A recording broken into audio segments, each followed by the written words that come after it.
Hello students, ये परमाणु संरचना के चैप्टर से हम लोग न्यूमेरिकल जो क्वेश्चन हैं, आंकिक प्रश्न, उसको देख रहे हैं, जिसमें 10 प्रश्न तक हम लोग देख चुके हैं इसके पहले की वीडियो में। तो आज से यहाँ 11 नंबर का क्वेश्चन जो है, इससे हम लोग आगे की तरफ जो क्वेश्चन है इनको देखेंगे। देखिए इसमें क्या कहा जा रहा है। इसमें कहा जा रहा है ये 11 क्वेश्चन में कि 2.05 इंटू 10⁻7 मीटर पर सेकंड वेग से घूमते हुए इलेक्ट्रॉन की तरंग दैर्घ्य की गणना कीजिए। ठीक, तो तरंग दैर्घ्य यहाँ निकालना है। अब देखिए, ये तो हम जान ही रहे हैं कि तरंग दैर्घ्य बराबर क्या होता है। फार्मूले से तरंग दैर्घ्य बराबर h यानी Planck constant upon M V. H क्या है? प्लांक नियतांक, जिसका मान क्या है 6.626 गुणे 10⁻−34 किग्रा मीटर स्क्वायर प्रति सेकंड। और इसके बाद एम क्या है? इलेक्ट्रॉन का द्रव्यमान किग्रा में 9.1 गुणे 10⁻−31। और साथ में वी आपका यहाँ पर दिया ही गया है, वेग जिसे आप कहते हैं। तो वेग तो यहाँ पर दिया ही गया है कि इतने वेग से घूमते हुए। ठीक, तो यही सब मान रख दीजिए। अब प्लांक नियतांक का वैल्यू आप रखिए 6.626 गुणे 10⁻−34। ठीक, बटे यही इलेक्ट्रॉन का द्रव्यमान कितना होगा, तो 9.1 गुणे 10⁻−31 किलोग्राम। और गुणे आप कर दीजिए यही जो आपका दिया गया है यहाँ, वेग कितना दिया गया है, ठीक नीचे लिख दे रहे हैं 2.005 गुणे 10⁻7 मीटर पर सेकंड। बस इसी को हल कर लेंगे तो इसको हल करने के बाद आपका आंसर आ जाएगा 3.55 और गुणे 10⁻11 ये मीटर में आ जाएगा। किसमें? मीटर। ठीक, तो इस तरीके से 11 नंबर का क्वेश्चन जो है वो सॉल्व करेंगे हम लोग, ये आंसर हो जाएगा। तो चलिए नेक्स्ट क्वेश्चन देख लेते हैं, 12 नंबर का क्वेश्चन। देखिए 12वां प्रश्न जरा चेक करिए। देखिए क्या कह रहा है कि एक इलेक्ट्रॉन का द्रव्यमान 9.1 गुणे 10⁻−31 किग्रा है। यदि इसकी गतिज ऊर्जा 3 गुणे 10⁻−25 जूल है तो उसकी तरंग दैर्घ्य गणना करना है। क्या क्या दिया है? एक तो देखें यहाँ पर द्रव्यमान दिया है और साथ ही साथ गतिज ऊर्जा दी गई है जूल में, और तरंग दैर्घ्य निकालना है। तो तरंग दैर्घ्य का तो फार्मूला वही h/mv ही लगेगा। m भी यहाँ दिया गया है। तो पहला काम ये है कि यहाँ हम लोग इसका ये v यानी वेग निकाल दें, और प्लांक यानी कि पहले तो वेग ही निकालें। और वेग निकालने के लिए क्या फार्मूला है? देखिए ये तो जान रहे हैं कि लैम्डा इज इक्वल टू, यही तरंग दैर्घ्य इज इक्वल टू h/mv होता है। h का वैल्यू तो फिक्स है 6.626 गुणे 10⁻−34। m का मान दिया ही गया है, लेकिन v नहीं पता है। तो v सबसे पहले पता कर लेते हैं, उसके बाद इसी फार्मूले के यूज करेंगे। तो v निकालने के लिए हम किसका उपयोग करेंगे? गतिज ऊर्जा। देखें यहाँ पर दिया ना गतिज ऊर्जा, गतिज ऊर्जा दी गई है इतना जूल है, तो गतिज ऊर्जा फार्मूला वही हम यूज करेंगे। Kinetic energy is equal to 1/2 mv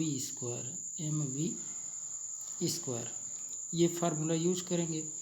अब इसका तो मान जूल में दिया गया है, इसका वैल्यू दिया गया है गतिज ऊर्जा, इसका वैल्यू दिया गया है, कितना दिया है 3 देखिए यहाँ दिया है ना 3.0 × 10⁻⁻25।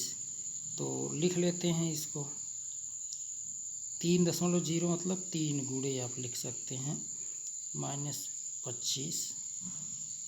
ये किस में दिया जूल में, तो जूल को ही आप किस में लिख सकते हैं, इसको लिख सकते हैं किग्रा मीटर स्क्वायर पर सेकंड का पावर -2, या ऐसे कह दीजिए किग्रा into metre square into second का पावर -2। ठीक है। अब इसका अगर यूनिट लिख दें हम kg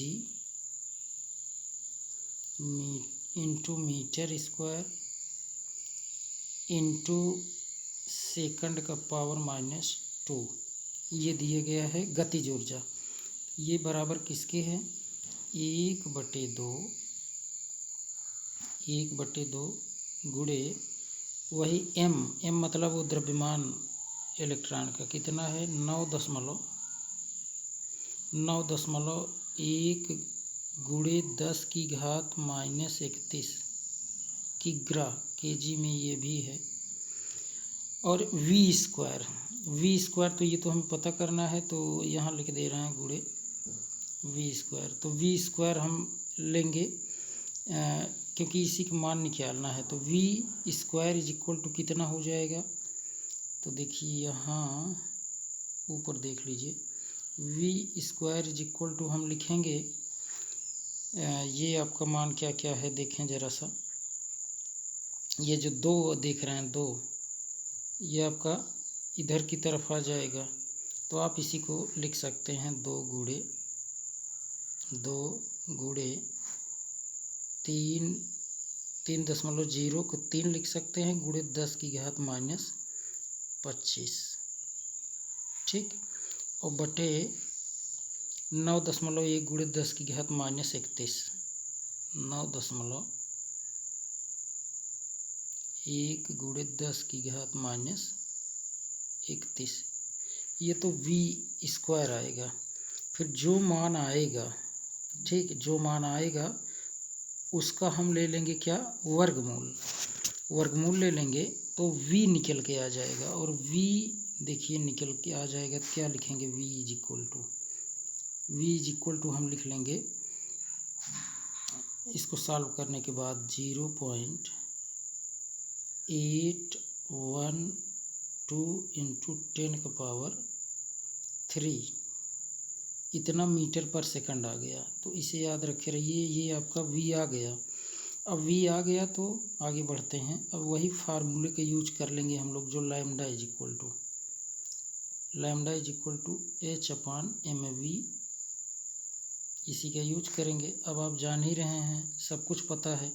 ये h यानी प्लांक नियतांक का मान 6.626 गुणे 10⁻⁻34 और m का मान ऑलरेडी जान रहे हैं, m का मान दिया ही गया है इसमें, तो यही तो 9.1 गुणे 10⁻⁻31 और गुणे v भी अभी निकाले थे आप 0.812 नीचे लिख दे रहे हैं 0.812 इंटू 10⁻³ था ना 10⁻³।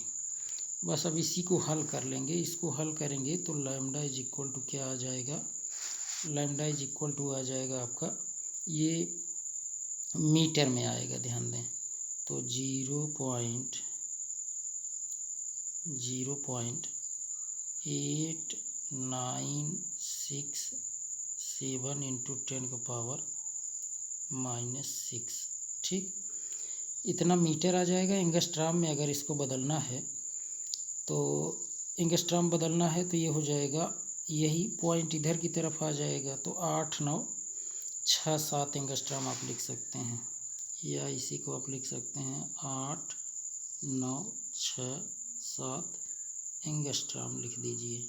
ठीक, तो एंगस्ट्राम में भी आप लिख सकते हैं या फिर आप मीटर में भी आप इसको लिख सकते हैं। ऊपर वाला जो ये मान आया है ये लैम्डा का, ये किस में है, तो ये है मीटर में। किसमें है, ये मीटर में। ठीक, इतना समझ लेंगे, हिंट मिल गया है आपको। अब आगे देखें, ये 13वां प्रश्न जरा देखिए क्या कह रहा है। इसमें कहा गया 13वें प्रश्न में कि n का न्यूनतम मान क्या होगा जो g कक्षक को अस्तित्व प्रदान करता है।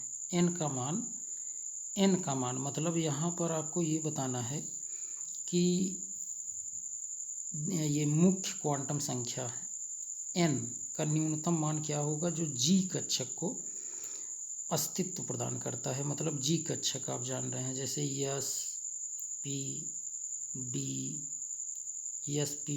f है ना, s p d f g ये। तो अब आप जानते ही हैं कि s के लिए क्या होगा, 0 होता है। किसका मान 0 होता है, तो ये तो l का मान होता है 0, है ना।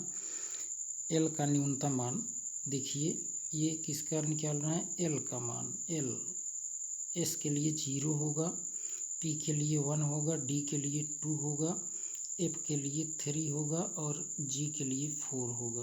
किसका, l का मान। अब आप जानते हैं कि n का न्यूनतम मान जहाँ g कक्षक उपस्थित हो सकता है, g कक्षक,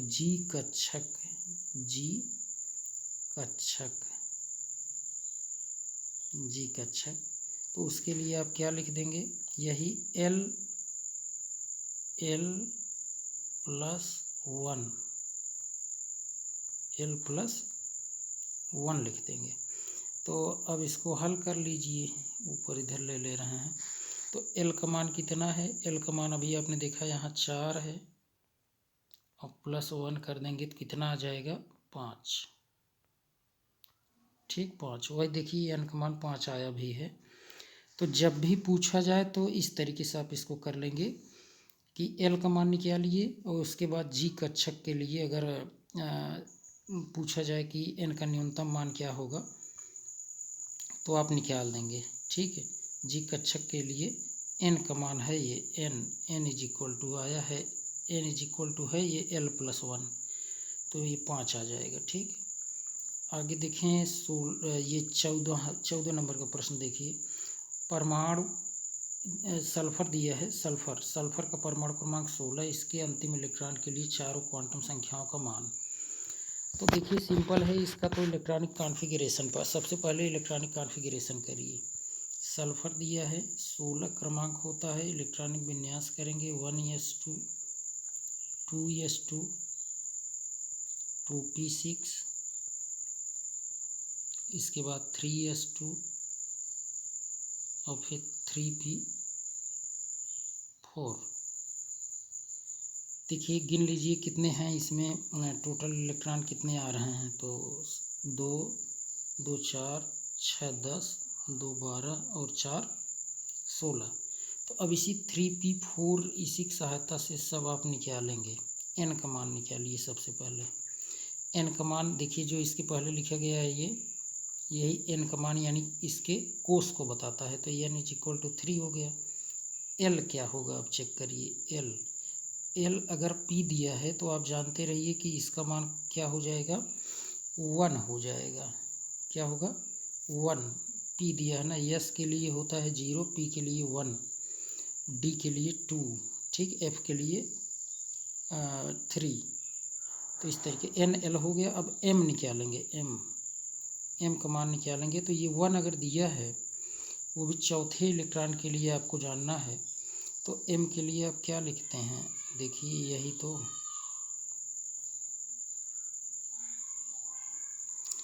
तो इसमें इलेक्ट्रॉन कितने भरे गए हैं, 4 भर दीजिए, 1 2 3 4। अब यही अगर 1 यहाँ दिया है तो ये प्लस वन क्या, सबसे पहले -1 आप दिखाएं, यहाँ क्या है, -1 से करते हैं, -1 फिर इसके बाद 0 फिर +1। ठीक, तो तो चौथा इलेक्ट्रॉन कहाँ है, -1 में। तो m का मान ध्यान दीजिए, इस m का मान क्या हो जाएगा, मैं इधर लिख दे रहा हूँ, -1 हो जाएगा। ठीक, -1 और NLM हो गया। अब S का मान निकालिए, S ये देखिए चौथा इलेक्ट्रॉन अंतिम इलेक्ट्रॉन का है ना, अंतिम इलेक्ट्रॉन के लिए निकालना है। तो अंतिम इलेक्ट्रॉन देखिए M-1 आ गया, S एंटी क्लॉकवाइज, क्योंकि देखिए ये कैसा है एंटी क्लॉकवाइज, तो -12।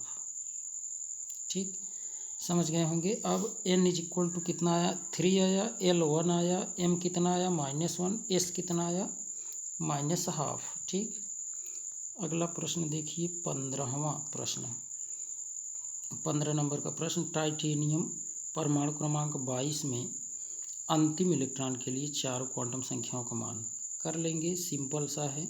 सबसे पहले वही स्कैंडियम टाइटेनियम मतलब 22 इसका क्रमांक है, कितना है 22। इलेक्ट्रॉनिक विन्यास करिए, 1s2 2s2 2p6 3s2 3p6 और इसके बाद पहले 4s में भरा जाता है इलेक्ट्रॉन, 4s में, इसके बाद 3d में भरा जाता है, तो 4s2 और 3d गिन लीजिए, देखिए कितना आ रहा है। वैसे 2 कर देंगे तो हो जाना चाहिए ना, एक बार काउंट भी कर लीजिए, देखिए कितना बन रहा है। देखें ये 2 2 4 6 10 2 12 6 18 2 20 20 2 22 और 22 इसका क्रमांक भी है। तो अब सिंपल है कि आप क्या करें कि इसमें इसी का यूज करके आप क्या क्या निकालेंगे, अंतिम इलेक्ट्रॉन के लिए, अंतिम इलेक्ट्रॉन दूसरे वाले के लिए 4 क्वांटम संख्या का मान। देखिए 4 क्वांटम संख्या, तो n बराबर तो कितना आ गया, n बराबर 3 आ गया।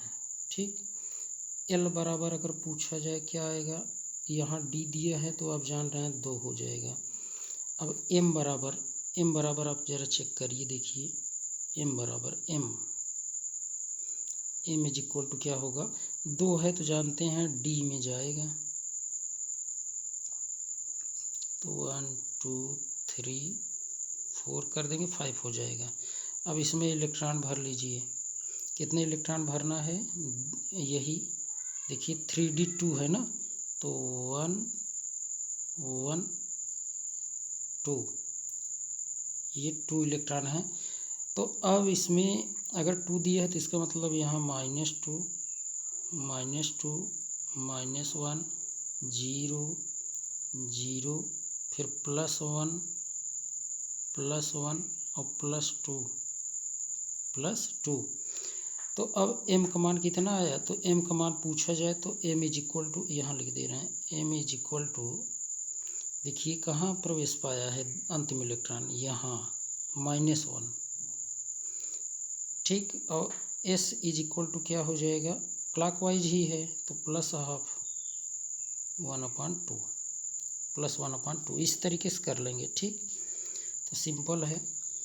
आगे देखते हैं 16 नंबर का प्रश्न। देखिए क्रोमियम का परमाणु क्रमांक 24 है, तो क्रोमियम 3+ का इलेक्ट्रॉनिक विन्यास sp_df और f में लिखिए। तो ये तो यहीं ऑलरेडी हल है, देखिए यहाँ पर सब वही लिखा है। ठीक, इस तरीके से लिखेंगे। अब जैसे बाहर से इलेक्ट्रॉन निकालते हैं वही पहले 4s से निकालिए, उसके बाद फिर 3d से निकालिए, तो ये आपका बचेगा।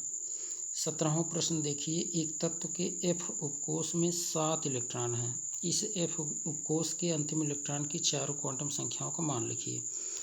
अब देखिए ये कह रहा है कि 4f उपकोष में 7 इलेक्ट्रॉन है, मतलब आप ये लिख देंगे 4f7।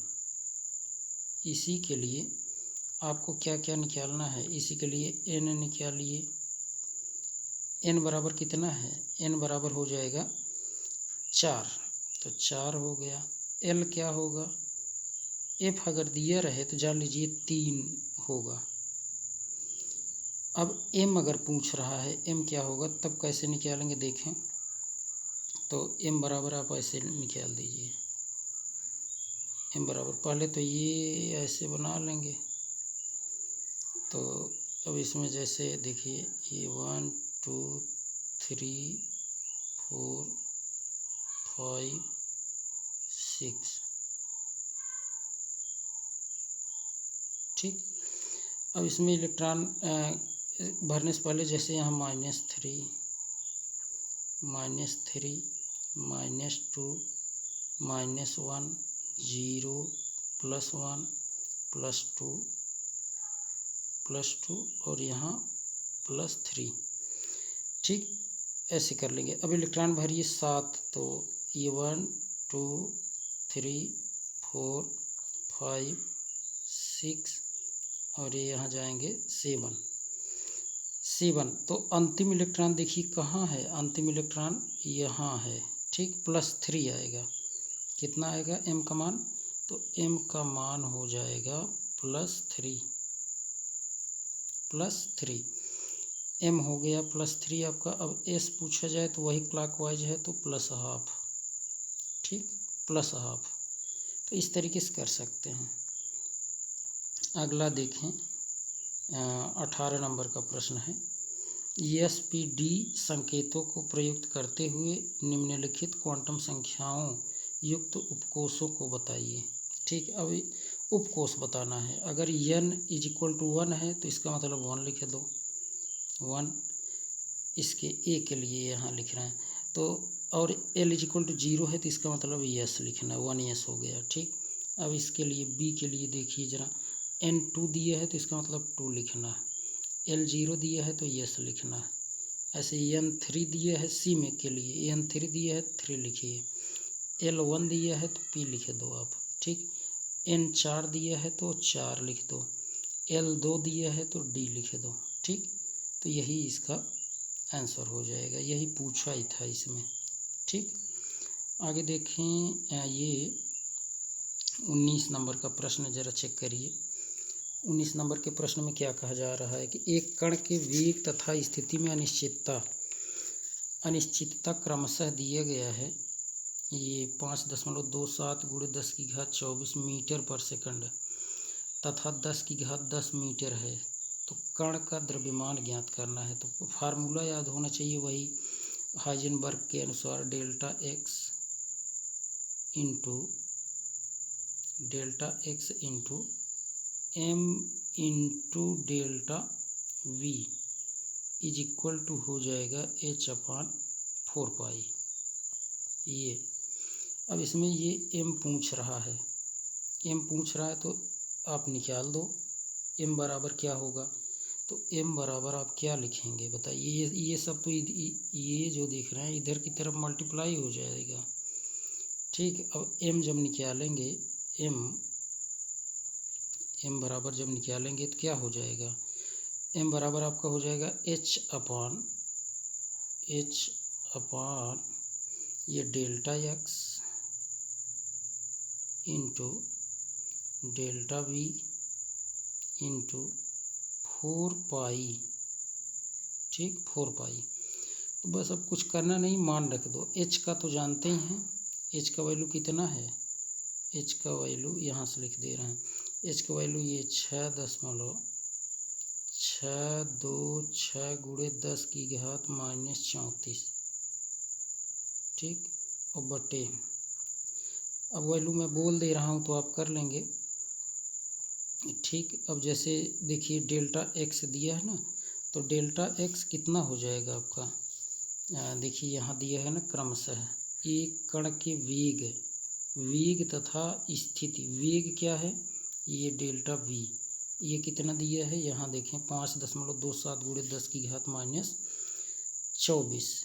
लेकिन इसको बदलेंगे किसमें, ये आप क्योंकि किग्रा इसका h का किग्रा में मान है तो इसको बदलेंगे तो -27 लिखना पड़ेगा, ठीक।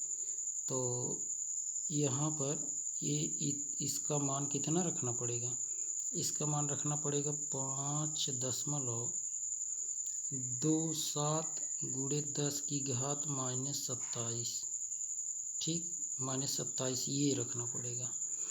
अब ये देखिए जो 10⁻10 मीटर में दिया है, 10⁻10 मीटर में दिया है और ये इसको भी चेंज करना पड़ेगा आपको, ठीक, इसे भी चेंज करना पड़ेगा। और ये पाई का मान तो आप रख ही लेंगे, ठीक।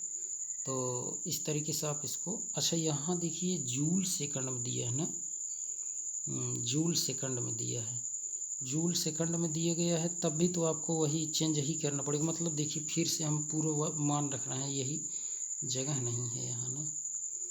तो यहाँ देखिए m इज इक्वल टू क्या हो जाएगा, वही एच अपान क्या क्या आप लिखेंगे, डेल्टा x इंटू डेल्टा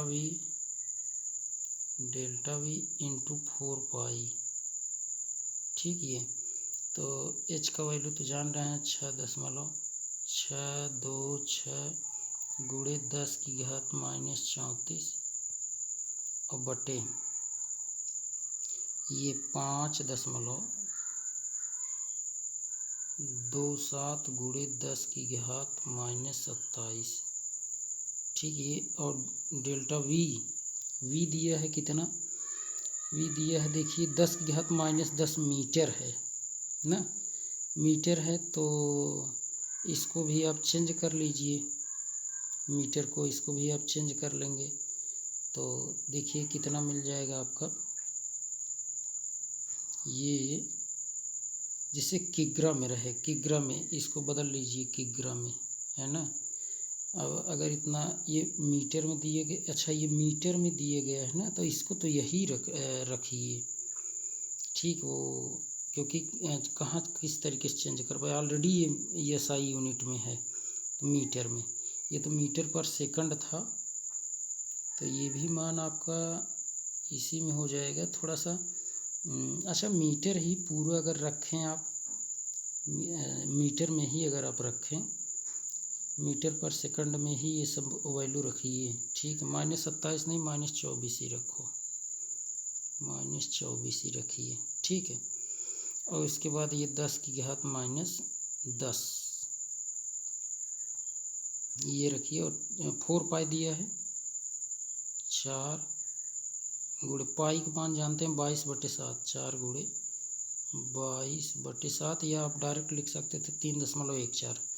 तो यही पूरा हल कर लेंगे, हल करेंगे तो आपका आंसर निकल कर आएगा 0.0945, ठीक। इतना केजी में आ जाएगा, क्योंकि मास पूछ रहे हैं ना, वो मीटर कैंसिल हो जाएंगे, केजी में आएगा। ये किस में आया, केजी में। तो ये जानते रहिए, इस तरीके से थोड़ा सा हिंट आपको मिल गया बस, और कर लेंगे। तो ये आपके 19 क्वेश्चन, ये देखिए 20 नंबर का प्रश्न ज़रा देखिए क्या दिया, ऑलरेडी ये तो हल है। क्रोमियम 3+ और Mn 2+ के इलेक्ट्रॉनिक विन्यास लिखिए तथा प्रत्येक में उपस्थित अयुग्मित इलेक्ट्रॉनों की संख्या निकालिए। तो क्रोमियम का देखिए यहाँ दिया गया है इलेक्ट्रॉनिक विन्यास। अब अयुग्मित इलेक्ट्रॉन कैसे निकलेंगे, यही तीनों अयुग्मित हैं, ठीक। Mn 2+ का इलेक्ट्रॉनिक विन्यास देखिए दिया है, अयुग्मित इलेक्ट्रॉन यही पाँचों हो जाएंगे, सिंपल है ये तो। अगला क्वेश्चन दिया गया है, देखें ये 21 नंबर का प्रश्न। निम्नलिखित परमाणु क्रमांक वाले तत्वों के इलेक्ट्रॉनिक विन्यास SPDF के अनुसार लिखिए, जैसे 17, 19, 20, 24, 25। तो 17 का देखिए, 17 किसका है, आप जान रहे हैं क्लोरीन का है, तो इलेक्ट्रॉनिक विन्यास यहाँ ऑलरेडी दिया है। 19 पोटेशियम का देखिए ये हो जाएगा। परमाणु क्रमांक 20 मतलब कैल्शियम का, यहाँ आप ऐसे लिख देंगे। 24 क्रोमियम का है, एक्सेप्शनल है, आप ऐसे लिख देंगे। और 25 मैग्नीज का है, तो आप 25 वाले का इस तरीके से डिनोट कर देंगे इलेक्ट्रॉनिक कॉन्फ़िगरेशन, सिंपल है। अगला प्रश्न दिया 22 नंबर का, कोबाल्ट का इलेक्ट्रॉनिक विन्यास लिखिए एवं उसमें उपस्थित अयुग्मित इलेक्ट्रॉनों की संख्या। तो पहले तो इलेक्ट्रॉनिक विन्यास लिख दीजिए, अयुग्मित इलेक्ट्रॉन कितने होंगे, अयुग्मित इलेक्ट्रॉनों की संख्या अगर पूछा है तो कितने हो जाएंगे। देखें कोबाल्ट का कह रहा है ना, तो कोबाल्ट के लिए वही देखिए 3 डी, यहाँ देखो डी में 7 भर लो आप,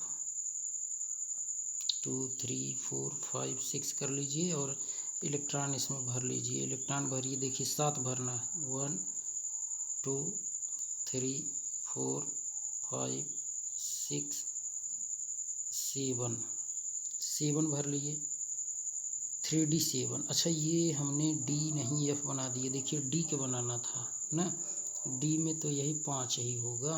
1 2 3 4 करिए। अब हाँ वो एफ का बन गया था, देखिए डी में तो 1 2 3 4 5 6 7 कितने अयुग्मित हैं? 3 अयुग्मित इलेक्ट्रॉन हैं, तो वही अयुग्मित इलेक्ट्रॉन 3 दिया। अगला देखें, निम्नलिखित आयनों के इलेक्ट्रॉनिक विन्यास लिखिए। Mn2+ का ऑलरेडी यहाँ दिया गया है। तो और ये देखिए ब्रोमीन पर 1 माइनस है, तो एक एक्स्ट्रा लिखना पड़ेगा आपको बढ़ा के, ठीक। तो यहाँ 1 इलेक्ट्रॉन बढ़ जाएगा, मतलब 36 का लिखना है। अगला देखें question 24 number question, Cu2+ ion का इलेक्ट्रॉनिक विन्यास sp_df के रूप में लिखिए। Cu2+ 2 इलेक्ट्रॉन वही निकाल दीजिए, तो यहाँ देखिए लिखा गया है। अगला है कि एक तत्व का बाह्यतम कोश का इलेक्ट्रॉनिक विन्यास दिया गया है, इतना है। इस तत्व का पूर्ण इलेक्ट्रॉनिक विन्यास लिखिए। इस तत्व का परमाणु क्रमांक क्या होगा? अब देखिए जब 4s2 4p5 दिया ना, 4p5, तो इससे ये पता चल जाएगा कि ये कहाँ पर उपस्थित है।